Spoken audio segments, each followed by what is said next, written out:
there's a patriarchy, I'm oppressed, I'm a victim, and now I have to fight with everyone I know so that they understand they're oppressed too. So I was entirely susceptible to indoctrination, and I didn't even know it. My name is Annabella Rockwell, and this is my story. I am an only child, so I grew up with the world revolving around me. My parents divorced when I was very young, so I grew up primarily with my mom, a single mom, and my grandmother was very involved. My parents were always cordial, though, so my dad was around. And actually now, fast forward, my parents are back together after like 20 years of being divorced. They live together now in Florida, and we're all a little family again. I lived all over, so I'm from New York originally, but I went to middle school in the Bahamas. I lived in Germany for a bit to ice skate competitively. And then my junior year of high school, my family found themselves in Florida. Politics were not really a part of my childhood. I mean, it was always a conversation, who's the president? More so, we had a pride for America. I am actually a descendant of Stephen Hopkins, who came over on the Mayflower. So there was always a love of country and a respect, I guess, for our leadership. We had conservative Judeo-Christian values, but it was not necessarily a political household. I grew up attending church on Sundays, so I don't know how religious we were, but it was part of the weekly ritual. I went to Mount Holyoke College. It's in Western Massachusetts. It's the oldest women's college in the country. So going into college, I wasn't apolitical. It's not that I didn't care. I was always in student government. Like, I cared about my peers. I cared about people. I wasn't that invested in who the president was or in like policies or rights. I sort of always figured I was able to do whatever I wanted and everyone should have access to things. I had the option to pick my courses. That being said, the things that were offered were most definitely ideologically skewed in a certain way. There's this underlying patriarchal bias inherent in absolutely everything. I felt like it was an awakening of sorts because I was being made aware of this oppressor I never knew I'd had. So now I'm looking at everything like, oh my gosh, there's a patriarchy. I have to fight this. I've been so oppressed. I'm a woman. How did I not know this? My whole upbringing. And that's like the culture of the college. So, a lot of my friends are non-binary. They've shaved their heads. I'm like, that's so cool. Whoa, you're so interesting. Like, you're so bold. This class that I took my junior year, this gender studies course specifically, is really when my relationships shifted. So I started to believe that there are no differences between men and women. There's a patriarchy. I have been lied to my whole life. I'm oppressed. I'm a victim. And now I have to fight with everyone I know so that they understand they're oppressed too. It's something to believe in. So I was entirely susceptible to indoctrination, and I didn't even know it.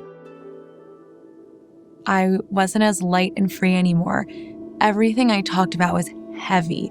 It was a burden. It was about injustice and bias and systemic oppression. I really couldn't take anything lightly. Like, I was so serious all the time. And we were told to go home during Thanksgiving and fight with our relatives. Like, they don't understand, or like, challenge that racist uncle of yours, like, put him in his place. And I really started to become that person where I felt like I had to call out my mom on everything and just be like, Mom, you don't understand. Like, you're a woman, you're oppressed. And fortunately, she would fight me on it because she is conservative, but that brought us to a point where we didn't speak for a period of time. I completely alienated myself from my family. This is right. This is what I'm being told by these career academics who are obviously the smartest people I've ever met in my life. And I felt disconnected from my entire upbringing and from myself and from my family. When my mom wouldn't accept like feminism or identifying as a feminist, I kind of felt like she was maybe taking something away from me, because it's like, well, if you're not fighting with me, you're fighting against me. That was never how I was before. It is not worth losing family over a difference of opinions. I entered college a happy, free, charming 18-year-old, and I left college a burdened, depressed, anxious, drinking too much 22-year-old who was questioning every single thing about her identity. It was 2020 that I was in Florida. I was in Palm Beach during the lockdowns, and I remember being on social media. So everyone was saying, burn it down, no justice, no peace, riot is your First Amendment. And at first I was kind of like, yeah, like stand up for what you believe in. But then I really looked at it and I was like, this is a little hypocritical, because I remember seeing the imagery of businesses being burned, and I just thought to myself, like, why are we burning businesses in the name of empowerment? Like, how is that helping anyone? And it was in that kind of questioning vulnerability, actually, that a PragerU video popped into my newsfeed. You know, PragerU found me. We broke the algorithm somehow, and the video was, "Are the police racist?" I remember clicking on this video, and the title, it's just a question, it could go either way. I probably thought it was just gonna reinforce what I already believed in systemic oppression. And it was Heather McDonald, and within 40 seconds, everything I thought was dismantled. And then I fell down kind of the 5-minute video rabbit hole, unlearning everything I thought I knew and finally hearing something different, and also something digestible, because I wasn't being screamed at, I was being talked to. So I was able to listen. Frankly, I've spent my adult life outside of college unlearning everything I was taught in school. We also have to speak up. If we have a different opinion, we have to deliver that opinion. Like I always say, we don't have to scream, but we have to discuss. We have to challenge each other. We have to, bring up our difference in opinions, because if the United States becomes a leftist echo chamber, democracy will be diminished. These are our core American values. This is what this country was founded on. Like, my family helped found this country. Like, we have been here for hundreds of years. We can't let this go.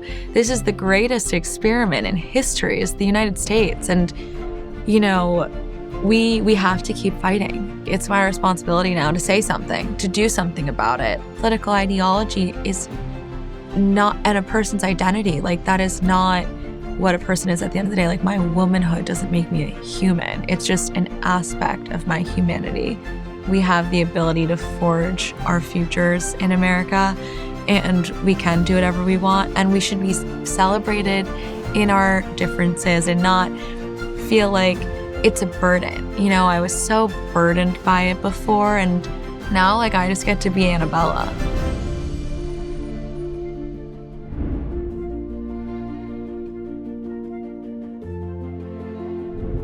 Thank you for watching this video. To keep PragerU videos free, please consider making a tax-deductible donation.